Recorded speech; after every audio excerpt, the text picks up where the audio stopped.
non. Vous auriez besoin d'une bonne leçon. Oh oui, Mère Faucon, une bonne leçon de musique. Il est maintenant l'heure de la leçon de musique, mais cette fois-ci, c'est pas moi qui vais la présenter. Ce sont deux étudiants qui s'appellent... Allez-y. Simon Et Hugo. Hugo, articule bien. Je vous laisse le micro. Moi du coup, bonjour tout le monde. Aujourd'hui, je vais vous parler du dub music, de son origine en Jamaïque jusqu'à son arrivée dans notre région. Alors pour commencer, le dub c'est un genre musical issu du reggae jamaïcain. Pour planter le décor, dans les années 60, on voit la culture du sound system qui s'est implantée en Jamaïque. Cette culture en fait elle consiste à ce que des gens qui veulent écouter et danser sur de la musique se retrouvent devant des murs de son, donc de véritables murs faits d'enceintes, gérés par des sound systems. Donc en fait c'est dans cette ambiance qu'est né le dub. Moi, il me semble que le dub a été créé par erreur quand même. Ouais, en effet, en fait, le dub, il a en quelque sorte été découvert par accident. C'est grâce à une erreur de gravage qu'il est né. En fait, le gars qui était en train de graver un vinyle, commandé par un sound system, il a oublié de connecter la piste vocale quand il a enregistré le vinyle. Et du coup, il a sorti un vinyle avec juste la rythmique et la basse. Du coup, une version instrumentale. Le sound system en question, il a quand même voulu garder le vinyle et le tester lors d'une soirée. Et en fait, la réaction du public, elle a été telle que ça s'est généralisé et 2 ans plus tard tous les vinyles avaient une face B gravée en instrumental. D'ailleurs c'est toujours le cas, oui. Puis en fait avec l'inventivité des musiciens et les avancées technologiques, on en est venu à ajouter peu à peu des effets sonores, modifier différentes parties instrumentales, particulièrement développer la basse pour la rendre plus chaude, plus profonde. De nombreux chanteurs et chanteuses se sont ensuite réappropriés le dub et sont mis à chanter sur les instrumentales. Dans les années 80, on voit le dub qui s'invite ensuite au Royaume-Uni par le biais de sound system venu s'y implanter. Il connaît là d'ailleurs un nouvel essor avec notamment le sound system Zion Train que je vais vous inviter à écouter ensuite. Alors c'est les pionniers de la sound dub britannique et on retrouve dans leur composition autant des sons traditionnels, du coup particulièrement des cuivres, que des sons analogiques comme des vieux synthés à l'ancienne avec un son unique. Ici pour vous faire découvrir, je vous propose d'écouter un extrait de Power Tube, un titre issu de leur premier album Passage to Indica, paru en 92, en Angleterre.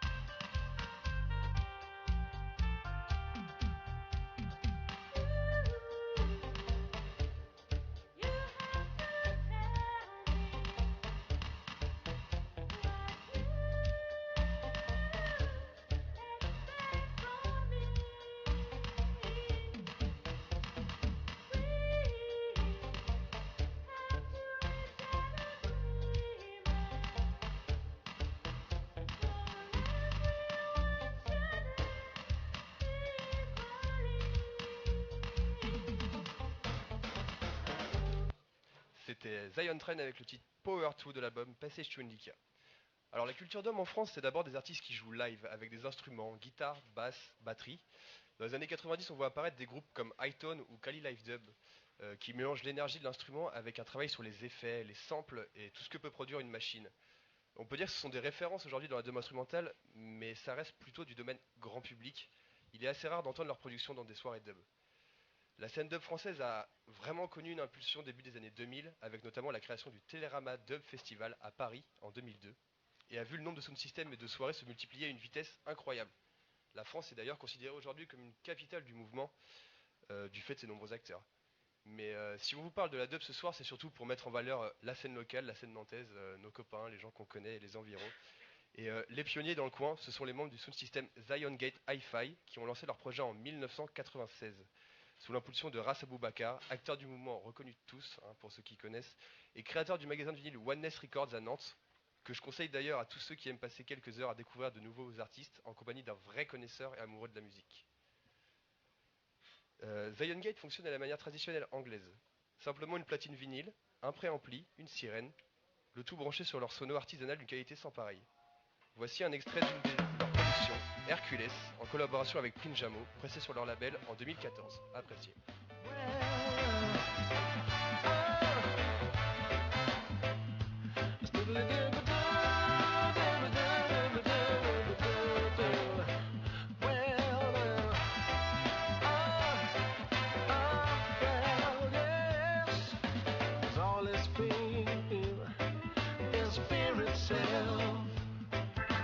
check out your own backyard before you check out someone else.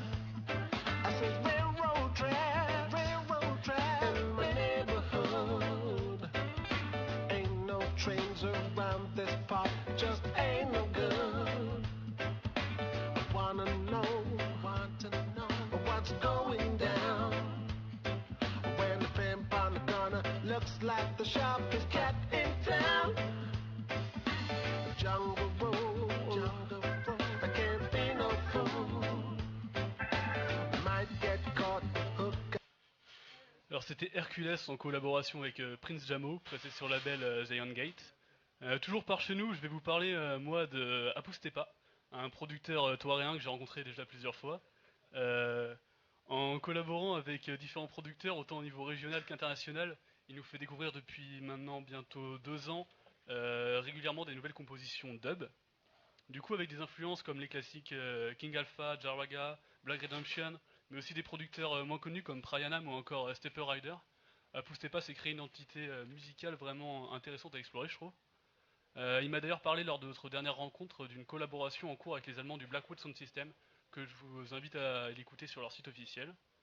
En plus de créer du dub, Apustepa il est membre d'un sound system qui s'appelle Ataraxi et du collectif Excursion, que certains d'entre vous ont peut-être eu la chance de découvrir ou redécouvrir à la Zion Gate qui avait lieu à Combray vendredi dernier. Alors Apustepa il nous livre ici une composition en toute exclusivité, très sombre pour du dub avec des synthés distordus à moitié macabres qui auraient pu trouver leur place dans la VO d'un vieux film d'horreur. Le tout sur une rythmique dub bien entraînante, enfin tout ce que j'aime. Je vous laisse donc découvrir Hades de Apustepa.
C'était Hades de Apustepa que vous pourrez d'ailleurs entendre le 31 mars à la Dub Experience avec tout son crew.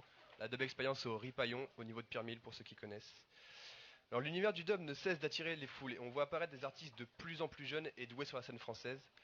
Je vais vous faire écouter un producteur qui nous vient tout droit des Sables d'Olonne. Il fait partie du groupe Yesaya Sound et du collectif Fifre Crew Family, avec qui il commence à écumer les scènes du Grand Ouest.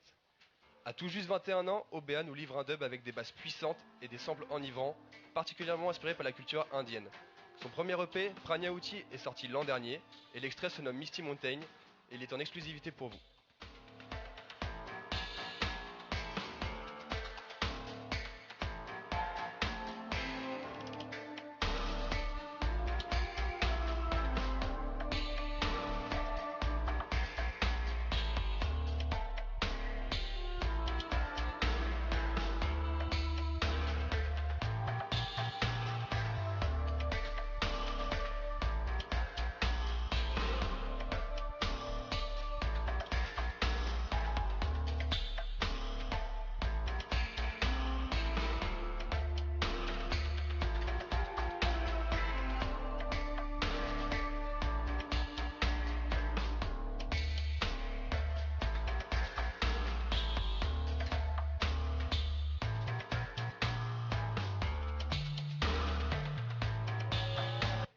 C'était Misty Mountain de OBA.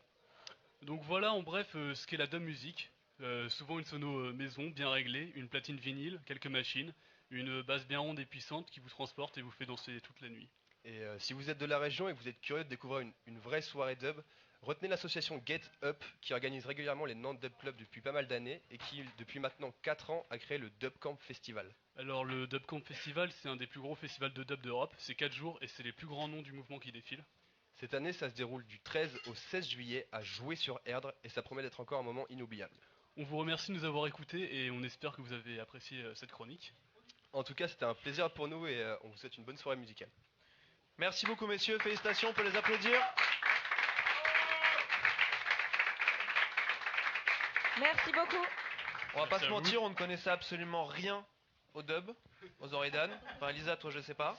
Non, moi je m'y connaissais plus en daube. Voilà, on va pas se mentir. Merci beaucoup messieurs, félicitations, c'était hyper pointu, hyper intéressant et c'était un plaisir.